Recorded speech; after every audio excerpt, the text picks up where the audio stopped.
Okay, so in this video we want to introduce the idea of the least squares regression line. So a least squares regression line is essentially the line of best fit for the data. So we're essentially trying to take our scatter plot and draw a straight line that goes through that data to fit that data as best as possible. Now, because we don't have data that goes in a perfectly straight line, we're not likely to have a correlation coefficient of plus or minus 1 and hence a perfectly straight line that we can draw the data through. We're going to be, trying to find the best place to put the line. Okay. Now this isn't a by eye or an approximation thing. There's a really technical way that this happens, and I want to sort of talk a bit first of all today about what that technical process is. I'm going to talk a bit through the explanation that's in the theory in your notes, so what you can see here on screen, and then I'm going to jump across to a graphing software package where I'm going to try to demonstrate that with you so that you have a bit clearer idea of what I'm talking about. So first things first is, if we're going to fit data with a least squares regression line, it's only appropriate to do so if these three conditions are met. A, that the data is numerical. That's fairly obvious. We wouldn't have a scatter plot if we didn't have numerical data. B, that the association is approximately linear. Okay, if we have a non-linear association, a least squares regression line is not trying to fit that data with a straight line is not really going to fit it. It would be better to use another kind of line. Down the track we'll talk a bit about performing a data transformation, so to make data that is not linear into data that is more linear, so that the least squares regression line provides a better fit. So we want the data to be numerical, we want it to be linear, and the third thing is that we need there not to be any outliers. Outliers are going to really skew where the data, where the line of best fit sits. One outlier could potentially really move the line of best fit quite significantly, and therefore it's no longer a line of best fit for any of the data really. So we need to not have any outliers. Okay, so provided we've got those three conditions met, then a line of best fit is an appropriate thing to use with the data. Now, it's appropriate regardless of the strength of the association. So even if we were to have a weak association based on our correlation coefficient, as long as the data is numerical, it's still a linear association even if it's weak and there aren't outliers, then the line of best fit is still an appropriate thing to use. It's just that we would be less confident in predictions based on the line of best fit compared to predictions based on a line of best fit where we had strong correlation. Okay. So when we use a particular method for the line of best fit, that is the least squares method, okay? And when we fit a line of best fit, it's called performing a regression. So we're performing a regression, we're doing a linear regression in particular to fit a straight line to the data. And we are using the least squares method to do that. So the first thing we do is that we consider the residuals on each data point. So you notice in the graphs on the right here, I've got a rough data set plotted, and I've got the blue line is the line of best fit. Okay. In the second graph, you see these vertical pink lines. These are called residuals. Okay, this is the distance that each data point, the vertical distance that each data point is away from the line of best fit. So it's sort of like the error. Okay, what's the error that we're getting if we were to use the line of best fit as a prediction for the data? Okay. So obviously what we want to try and do with the line of best fit is to minimize those errors.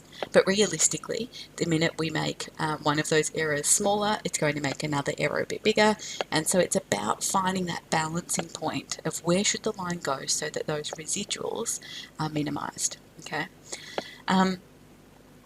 We'll talk more about residuals down the track, but we have both positive and negative residuals. So positive residuals are indicating that the point sits above the line, okay? And negative residuals indicate that the point sits below the line. So what we're really trying to do when we're looking at the residuals is we're actually trying to balance the positive and negative residuals so that the total sum of all the residuals is as close to zero as possible, okay? Another way to think about that, rather than think about the straight lines, and mathematically the fact that we have positive and negative residuals creates some problems in the calculations. So instead what we do is we square those residuals. So we're trying to instead, we could think about it, it's really the same idea, but in the mathematical process it's a bit easier. What we're actually trying to do is minimize the area of the squares of the residuals. Okay, so here you see, so the second graph, first graph we just had the data points and the line, second graph we've got the data points, the line best fit and the residuals, and in the third graph here we've made those residuals into squares, so we've got the area of each square is the square of the residual value. So again, what we're trying to do is minimize that total area. Okay, so minimizing the sum of the squares of the residuals.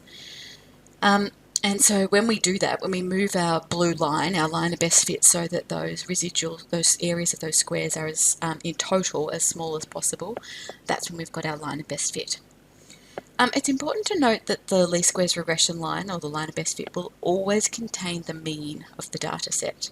So the coordinates of the point, which have the average of the x values and the average of the y values, that point will always be on our regression line. Okay, so we see that in this bottom graph here, that the mean x bar, the mean of the x values is 5.075 in this particular data set, and the mean of the y values is 5.238, and therefore that coordinate 5.075, 5.238, that's a point on the line of best fit, and that will always be true. Okay, so that can be a good point to start. We'll use that when we look at exploring this a little bit. So once we've got our line of best fit, it's just a line, equation of a straight line. We've been learning about those for many years now, and we're familiar with the equation of a line in the form y equals mx plus c, where m is the gradient and c is the y-intercept. And so we can come up with an equation for the line, and we can use our CAS and various technologies to find the equation of the least squares regression line. Okay, so in this instance, this is the equation. So y equals negative 0.5205x plus 7.895. Now, whilst we're all familiar with a linear equation in the form mx plus c, gradient times x plus a number, which is the y-intercept, statisticians prefer to use, when certainly in further maths, prefer to use y equals a plus bx. So instead, we give the y-intercept value first and then the gradient times x. So in this particular case, the equation would be written as y equals 7.895 minus 0.5205x. Okay, they're the same equation, but we're going to use the second format throughout this topic. It's important to understand that when we come up with the equation for the line of best fit, the x value represents the explanatory variable and the y value represents the response variable. So if this was actual data sets, you know, I don't know, let's say it's temperature, and what would go down as temperature increases. Comfort level, I don't know, you would actually write those words in your equation. So you would say comfort level is such and such plus or minus such and such times temperature. Okay, so you would give an equation in terms of the particular variables. Okay, I'm just going to change this over to a graphing package, and I just want to explore that idea a little bit further. Okay, so here I want to explore the idea of fitting a line of best fit to a data set and a scatter plot. So let's start first of all. I'm going to select the point tool here, and I'm just going to put a data set on my axis here. Roughly linear, no outliers. Okay, so let's go with that. I'm just going to select that data set and group it so that it is the one data set. Okay, so the next thing I'm going to do is I'm going to plot the mean of this data set. So I know that the line of best fit will go through the mean. Okay, so this pink data point is the mean. I'm just going to perhaps make that a slightly more obvious. Let's make that sort of bright red so we can see it. Okay, so that point there is the mean of this data set. Okay, so our line of best fit is going to definitely go through that point.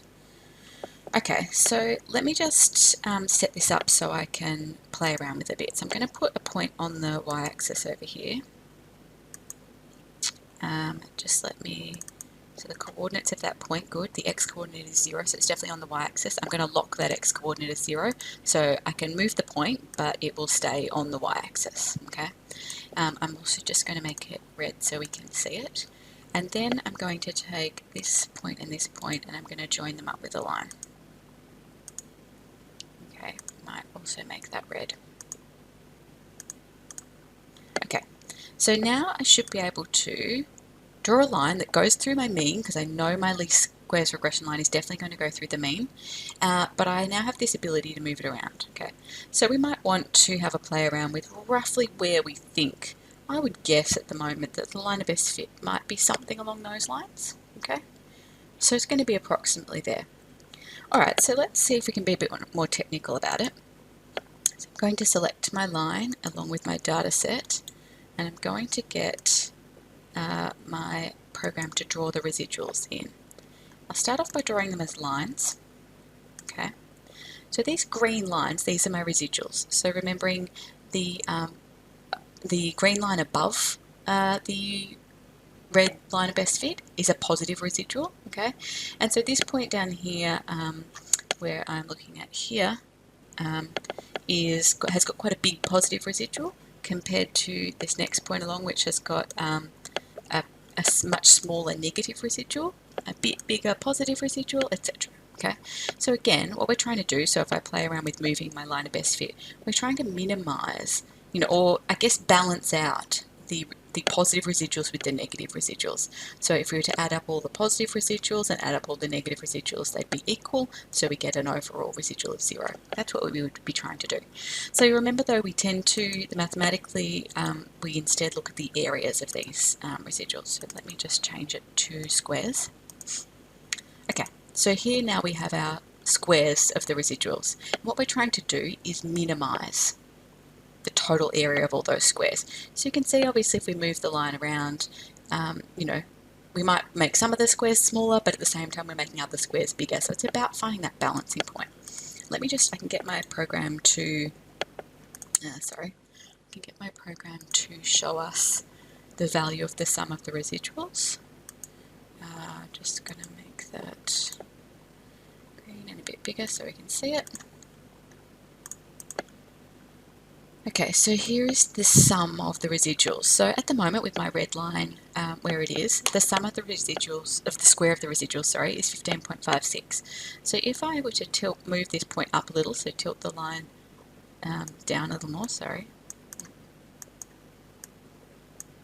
having trouble moving this point.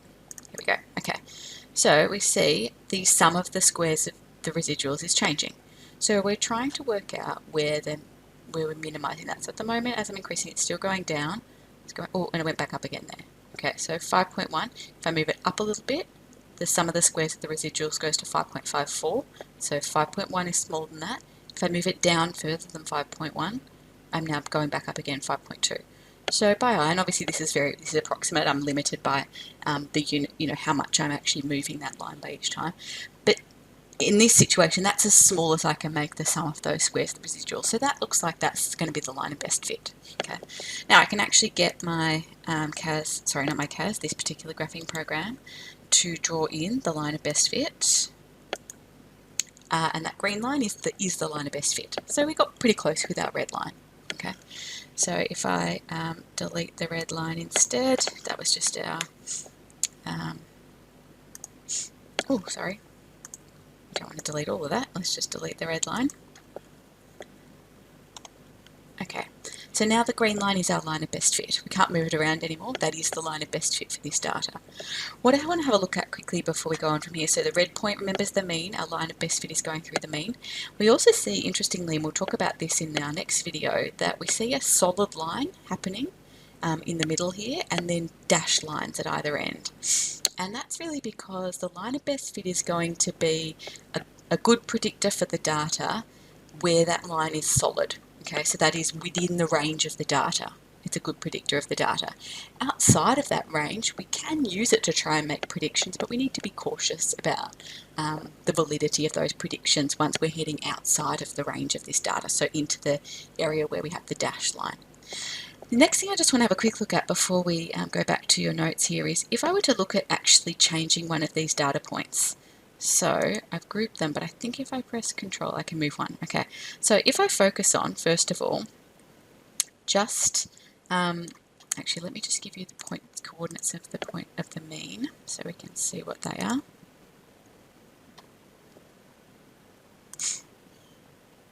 Okay, so that's the coordinates of the mean. Okay, that red point has those coordinates. So if I take this data point over here and I don't change its x value, I just change its y value. Now obviously I can't be perfectly precise about that, but I'm trying to just move it up and down, not left and right. Obviously that's not going to change the mean of the x values. So the x coordinate of the red point isn't moving, okay? But the y coordinate changes because I'm changing the mean value of the y coordinates by changing the y coordinate of this one point. And so you see that's moving the line, sort of twisting the line up and down a bit. If I were to shift it left and right, okay, the x coordinate of the mean is moving, and again we're seeing our line of best fit move. What you see if I make this point quite extreme, an outlier, and this is where a line of best fit is not appropriate if our data set has an outlier. I've now got a line that actually doesn't fit my data well at all. It's being completely skewed by this one outlier over here. Okay, so it's really important that our data doesn't have outliers, and then we will have our line of best fit that acts as a fairly good predictor within this particular range. Okay, so now that we've explored that explanation of what's going on with the line of best fit, the least squares regression line, let's move on in your theory notes. So I talked about the fact that we are quite familiar with equations of straight lines being y equals mx plus c, where m is the gradient or the slope of the line and c is the y-intercept of the line. In Further Maths, we are going to give the straight lines, certainly in the data analysis module, we're going to give the equations of the straight lines in the form y equals a plus bx. So we're just changing the order that we write those two terms in, okay? We could equivalently call this c plus mx. That's the same equation, okay? It's just that this is the way that we're going to write our equations in this module. So in this instance, a is the y-intercept of the line and b is the gradient or slope of the line. So for example, y equals 3x plus 5 and 5 plus 3x are the same line. In both cases, the gradient is 3 and the y-intercept is 5. In Further Maths, we would choose the y equals 5 plus 3x as the format for the equation of the line. Okay, the next bit we're going to go through some equations or some formulas for finding the least squares regression line. We don't need to use these very frequently. We're going to talk also about using your CAS for finding a least squares regression line. But these formulas do come up and you do need to know how to use them, and they will be provided on your formula sheet. So the gradient or the slope of the least squares regression line is given by this little formula here. R, which is the correlation coefficient, multiplied by the standard deviation of y, which is the response variable, divided by the standard deviation of x, which is the explanatory variable. Okay, so it's essentially standard deviation of y divided by standard deviation of x and multiplying that by the Pearson correlation coefficient r. That's going to give us our gradient or our slope. The y-intercept of the least squares regression line, well, we now have a formula for the gradient. We also know that the least squares regression line passes through the point x dash y dash, mean of x, mean of y. We talked about that previously. And so we can use that information here in this little bit of algebra here to find the to find the y-intercept. So those of you whose algebra is good enough, you can follow your way through that. But essentially what we end up with is an equation for the y-intercept, which is the mean of y minus this little formula for gradient times the mean of x. Okay. And so we've got our two formulas here in this box, and these are the formulas that you'll be given on the formula sheet and that you need to be able to use. Okay, so let's have a look at using that in this particular example. Right, so in this example we have a study to find the relationship between the height of the plants and the hours of daylight that they were exposed to, and we've got the following summary details from that study. So we know that the mean height of the plants is 40 centimetres, the standard deviation of the plant height is 5 centimetres, the mean hours of daylight is 8 hours, and the standard deviation of the hours of daylight is 3 hours. And we've also been given Pearson's correlation coefficient. Okay, so our first step is to identify the explanatory and response variables. So in this instance, we're looking at height and hours of daylight. So in this instance, our explanatory variable is going to be the hours of daylight.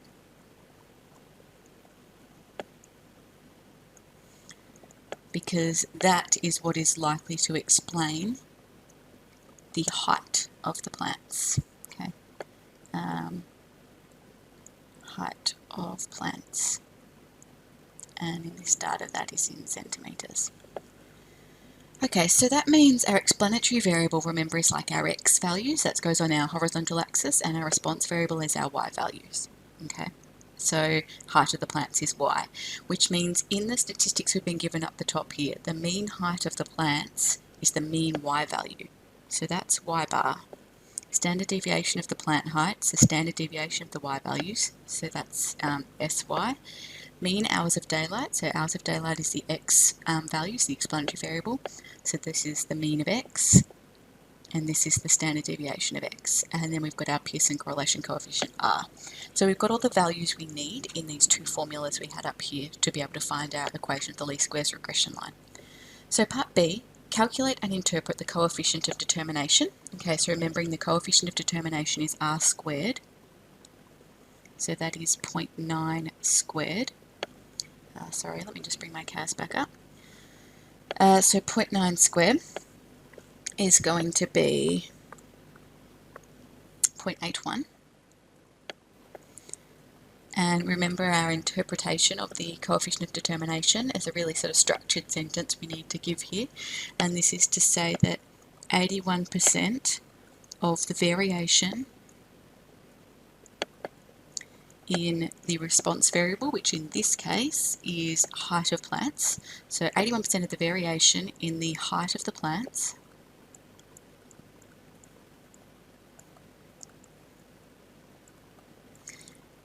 can be explained by the variation in the explanatory variable, which is the hours of daylight, in the hours of, we should say, in the number of hours of daylight that the plants are exposed to.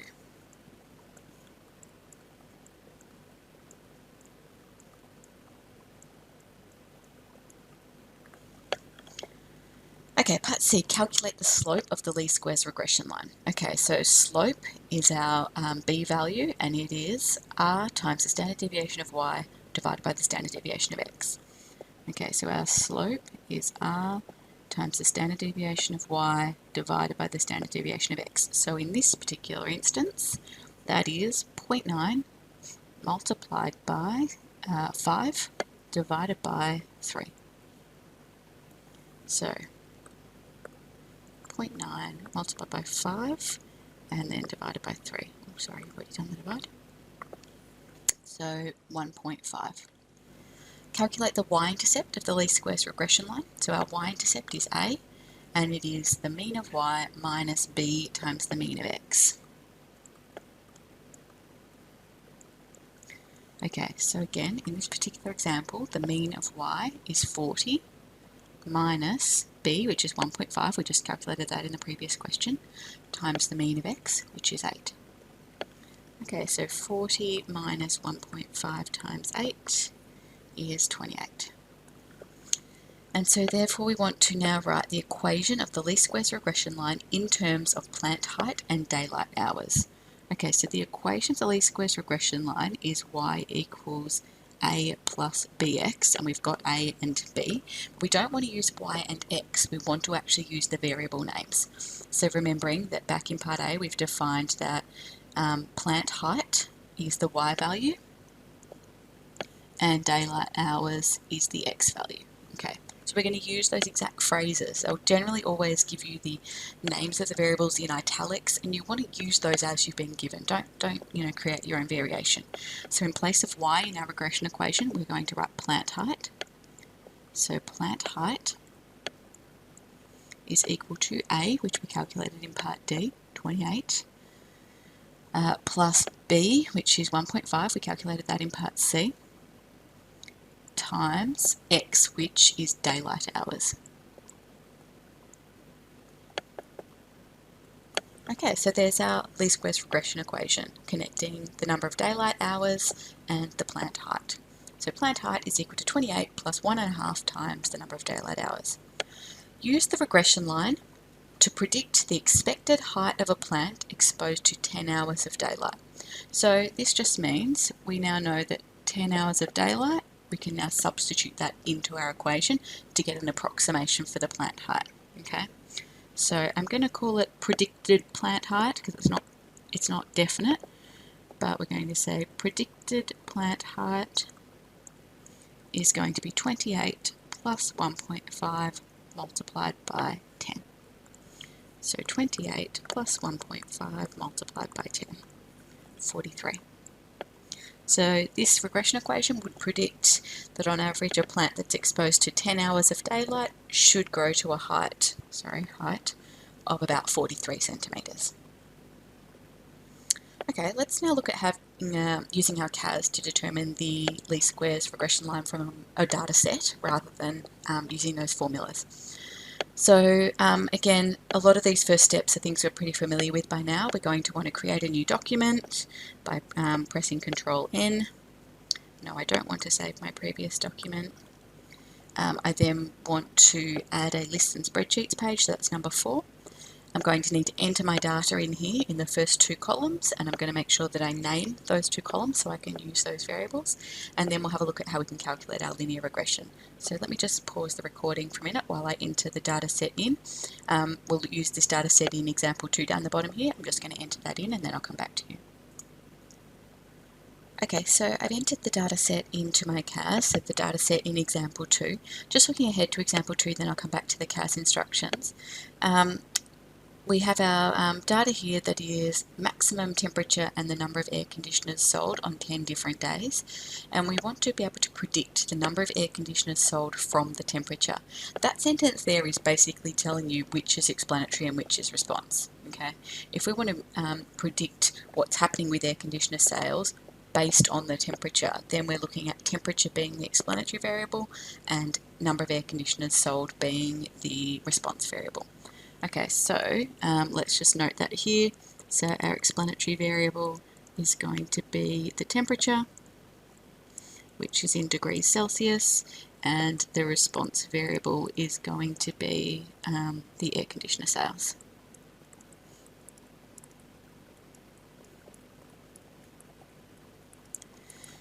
We also had that sentence gave away which was which. We've also got these x and y in the table give away which is which. The x values being the explanatory variables, the y values being the response variables. Okay, then we're going to use the CAS to find the regression equation, and we're going to use do some things with that equation. So let's go back up here to our CAS instructions. So I've done step 1, I've got a new document. Step 2, I opened list and spreadsheets. Step 3, I put my data in columns A and B, temperature and sales. As I said, it's conventional to put the explanatory variable in A and the response variable in B, but it doesn't matter. You can then just, as long as you're clear about what your CAS should do with that data, that's okay. Okay, then we're going to we're at step 4 now.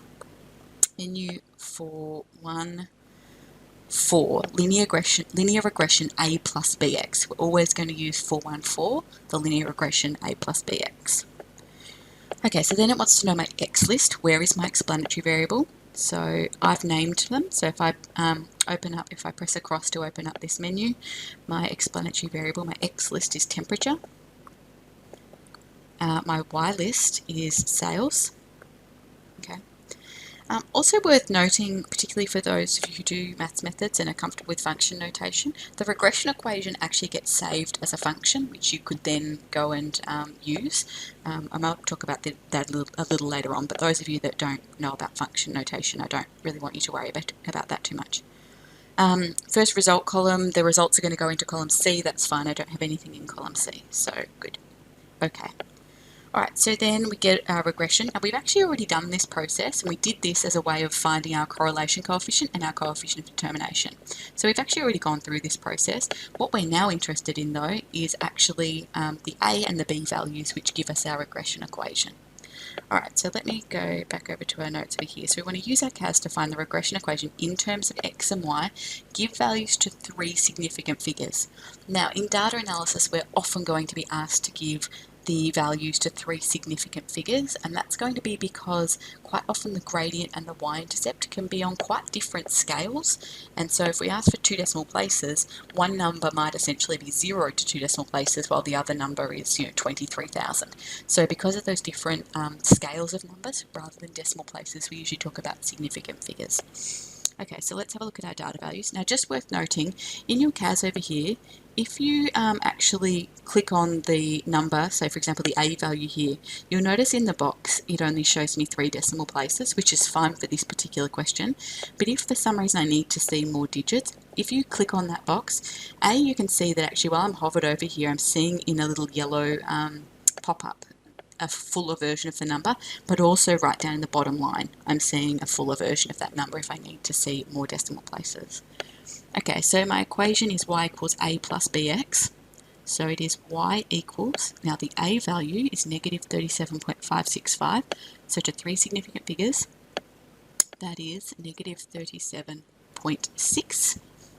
Okay, and then we've got plus the gradient times x, so plus bx. So plus 1.87 to 3 significant figures times x. Okay, so there's my regression equation in terms of x and y. Part C, we want to rewrite the regression equation in terms of the variables involved. Okay, so we want number of air conditioners sold is equal to negative 37.6 plus 1.87 multiplied by the temperature. State the correlation coefficient correct to 2 decimal places and hence comment on the association. So correlation coefficient has been calculated as part of the regression, R. Okay, so the correlation coefficient is 2 decimal places, 0.98. And so therefore what can we say about the strength of the association? So this implies that we've got a strong positive association. So therefore that means that predictions on the basis of this regression equation, we can be reasonably confident in those because of the strong correlation. Okay, you've got some work to do having a play around with regression equations, both using the given formulas and also being able to use your CAS.